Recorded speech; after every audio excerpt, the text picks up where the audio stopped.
Итак, с чем может обратиться пациент к гастроэнтерологу?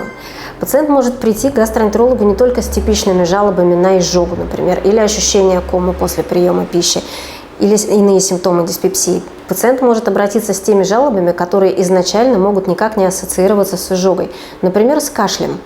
И кашель также может быть проявлением гастроэзофагеальной рефлюксной болезни. На что следует обращать внимание, если у вас есть затяжной кашель? На то, когда он возникает. Связан ли он с приемом пищи? Если да, то через сколько время после еды вас беспокоят вышеуказанные симптомы? Возникает ли он в ночное время и в положении лежа? От чего он проходит? Купируется ли он теми препаратами, которые назначают вам пульмонологи? И в том случае, если вы длительно страдаете кашлем, и вам не помогает стандартная терапия, назначенная пульмонологом, то вам обязательно нужно прийти на консультацию к гастроэнтерологу, потому что кашель может быть точно так же рефлюкс-ассоциированным и быть обусловленным тем, что у пациента есть гастроэзофагеальная рефлюксная болезнь.